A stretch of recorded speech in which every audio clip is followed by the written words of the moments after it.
नमस्कार आदाब, आप देख रहे हैं ऑन रिकॉर्ड मीरा भाईंदर। पिछले सप्ताह में मीरा भाईंदर महानगर पालिका की महासभा में भारतीय जनता पार्टी की महिला नगर सेवकों के बीच में काफ़ी विवाद गहरा गया था। उसके बाद में शिवसेना की ही एमएलए गीता जैन, जो कि नगर सेवक भी है भाजपा की, एमएलए गीता जैन के साथ में बदसलूकी हुई थी। वो मामला इतना तूल पकड़ा गया कि अगले कुछ दिनों के बाद में शिवसेना के एमएलए प्रताप सरनाईक ने मनपा आयुक्त दिलीप ढोले का घेराव किया था अपने तमाम समर्थकों के साथ में, और उन्होंने एक लंबी चौड़ी लिस्ट दी थी मनपा आयुक्त से कि मीरा भाईंदर शहर के भारतीय जनता पार्टी के जो नगर सेवक है अरविंद शेट्टी, उनका बड़े पैमाने पर पूरे शहर भर में वेश्या व्यवसाय चलता है, उनके डांस बार है, लॉजेस है, और इन पर कार्रवाई अगर नहीं होती है तो मनपा आयुक्त का घेराव करेगी शिवसेना। इस बात को लेकर मनपा के आयुक्त इतने गंभीर हो गए कि उन्होंने अगले दिन से ही मीरा भाईंदर शहर के dance bar, restaurant, lodging, boarding पर कार्रवाई करना शुरू कर दी, जो पिछले शुक्रवार से शुरू हुई है, तो अब तक वो चल ही रही है। करीब 7-8 यहाँ पर डांस बार तोड़े गए हैं और 4 से 5 अब तक का अवैध होटल, रेस्टोरेंट को महानगर पालिका ने ज़मींदोज़ कर दिया है। आरोप ये लगाए जा रहे हैं कि मीरा भाईंदर शहर में बड़े पैमाने पर नगर सेवक अरविंद शेट्टी का वेश्या व्यवसाय चलता है। आज हमारे साथ में अरविंद शेट्टी है, हम उनसे सभी सवालों के जवाब जानने की कोशिश करते हैं। सबसे पहले सवाल तो ये है अरविंद शेट्टी जी के, जो आप पर आरोप लग रहे हैं कि आप यहाँ पर डांस बार के माध्यम से, लॉजिंग, बोर्डिंग के माध्यम से वेश्या व्यवसाय को बढ़ावा देते हैं या वो कारोबार करते हैं, क्या कहेंगे आप? तो पहले तो मैं ये कहूँगा कि आज हम खुशनसीब है मीरा भाईंदर कि हमें एक ईमानदार सीपी ऑफिसर यहाँ मिला है, दाते साहब करके, जो सिर्फ मीरा भाईंदर में नहीं, महाराष्ट्र में नहीं, पूरे इंडिया में उनका नाम है as a CP, as a non corrupt CP करके। तो अगर मेरा नाम किसी ने मेरा नाम दिया गया था कि मेरा 10, 12, 15 लेडीज़ बार है, और जो भी लिस्ट वहाँ दिए थे उसमें से पहले तो मैं ये कहना चाहता हूँ कि उसमें से एक भी जो होटल है, जो रेस्टोरेंट है, जो रिसोर्ट है, वो लेडीज़ बार है ही नहीं। जो मैं गिन के बता सकता हूँ, वुडस्टॉक एक्कर्स है, वो लेडीज़ बार है क्या? नहीं है। मलार लंच जिसके पास परमिट भी नहीं है, वो लेडीज़ बार है क्या? ऐसे रेसिडेंसी, वुडस्टॉक एक्कर्स, जो भी नाम दिया उसमें से एक भी लेडीज़ बार नहीं है। तो अगर मेरा लेडीज़ बार होता एज अ कॉरपोरेटर बोलो मैं, तो अब तक तो मेरे होटल पे तो केस हो गया होता एज अ लेडीज़ बार का, क्योंकि दाते साहब तो इस ऐसे सब चीज़ को तो एनकरेज करते भी नहीं है। तो मुझे इतना ही बोलना है कि ये जो बात फैलाई गई है और कि मेरा लेडीज़ बार है, जो 10-12 नाम दिया हुआ, उसमें से एक भी मेरा लेडीज़ बार इसमें से नहीं है। लेकिन आप पर कई सारे मामले भी दर्ज है, पीटा एक्ट के तहत आप पर मामला दर्ज है, ऐसा उन्होंने भी कहा है, क्या कहेंगे आप? मेरे पे कोई पीटा एक्ट कोई पे मेरे पे दर्ज नहीं है।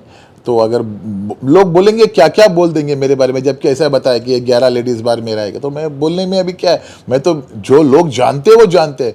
अब मुझे तकलीफ यहाँ हुआ है कि जो लोग मुझे जानते नहीं है वो लोग मुझे पूछ रहे हैं कि हाँ है क्या आपके पास। अब ये आता कि मेरे बच्चे मुझे पूछते हैं कि आप पापा आपका कौन सा लेडीज़ बार है? मैंने मतलब मेरा कोई लेडीज़ बार नहीं है। और मतलब ये बात एक गलत तरीके से पॉलिटिकली इसको इशू बना के इसको बड़ा करने के लिए इसको बताया गया है। अरविंद शेट्टी जी, ये जो तोड़ा कार्रवाई चल रही है पिछले सप्ताह भर से, करीब कई सारे डांस बारों को तोड़ा गया है, अवैध रेस्टोरेंट, लॉजिंग, बोर्डिंग को तोड़ा गया है, ये कार्रवाई क्या ज़रूरी है, होनी चाहिए आपको लगता है, या फिर इन लोगों पर जुल्म हो रहा है आपके कारण? मैं तो पहला बोलता हूँ कि लेडीज़ बार शहर में इमीडिएटली बंद करना चाहिए, और इसका जो लाइसेंस है, जो परफॉर्मिंग लाइसेंस है, वो भी नहीं देना चाहिए। लेकिन किसी के व्यवसाय तोड़ना किसी का, वो गलत है, क्योंकि ये जितने भी जो बने हैं, अच्छा 15 साल से हमारे जो लोकल आमदार है 15 साल से है, तो ये एक दिन में तो बना नहीं है, ये 15-20 साल पुराना स्ट्रक्चर है। तो अगर 50 साल कोई स्ट्रक्चर है उनका तोड़ना, ये उनको एक मौका देना चाहिए कि आप अपना बिजनेस चेंज करो।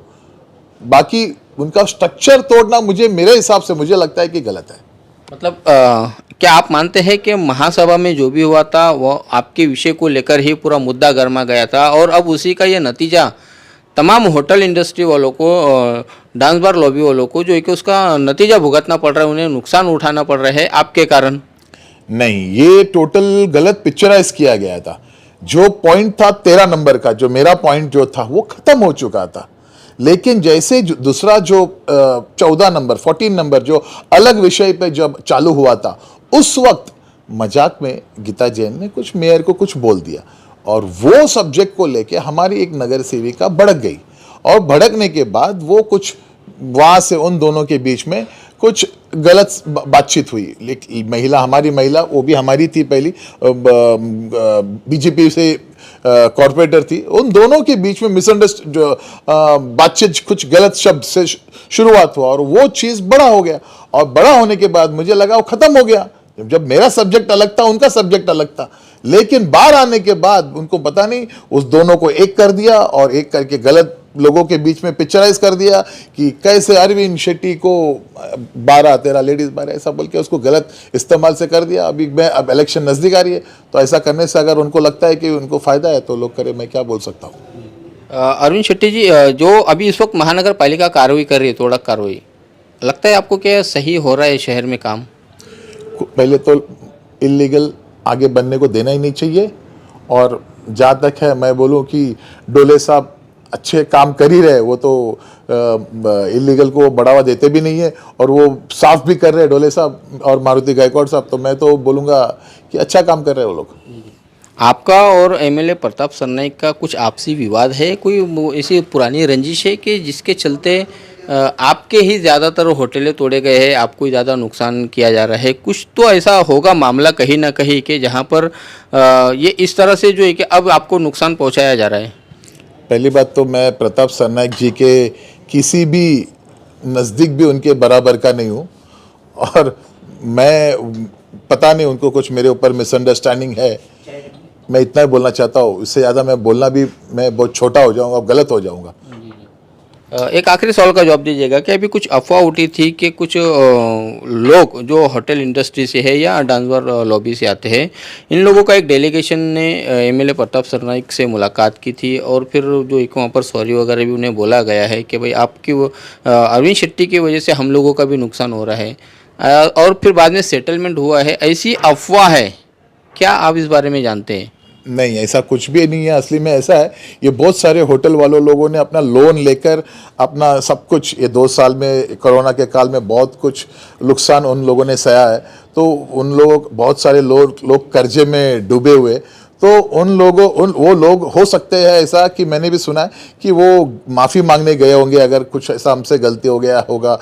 कुछ लोगों ने ये भी बोल दिया कि वो उनका सज़ा हमें क्यों दे रहे हो, तो हो सकता है प्रताप सरनाईक होटल वाले कुछ दे नहीं सकते और वो तो हाथी है, तो वो कुछ उनसे चना कुरमुरा तो लेंगे भी नहीं, तो हो सकता है उनको माफ़ किया होगा या उनको बोला होगा कि ठीक है मैं देखता हूँ करके, क्योंकि वो प्रताप सरनाईक भी एक इंसान है, वो समझते हैं कि लोगों का प्रॉब्लम क्या है करके।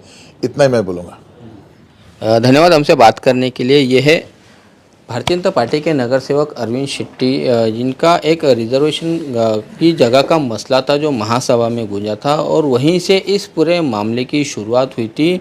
मामला महासभा में इतना गर्मा गया और उसका फिर जो बाद में उसके जो रिएक्शंस आने लगे कि शिवसेना एकदम गंभीर हो गई है और गंभीर होने के बाद में उसने महानगर पालिका को मजबूर किया तोड़ा कार्रवाई करने के लिए, जो सिलसिला आज भी जारी है। अरविंद शेट्टी का मानना है कि जो अवैध dance bar, lodging, boarding, restaurant है उन पर ज़रूर कार्रवाई होनी चाहिए और आइंदा भविष्य में महानगर पालिका ऐसी कोई पॉलिसी बनाए या पुलिस ऐसी कोई पॉलिसी बनाए कि अब आगे इन वेश्या व्यवसाय को या इन डांस बार या अवैध लॉजिंग बोर्डिंग को परमिशन न दिया जाए, उन पर काबू पाया जाए, उन्हें और आगे बढ़ावा ना दिया जाए, इसके लिए एक पॉलिसी बनाना ज़रूरी है। आप देख रहे हैं कैमरामैन आरिफ कुरैशी और साबिर शेख के साथ ऑन रिकॉर्ड मेरा भाईंदर। धन्यवाद।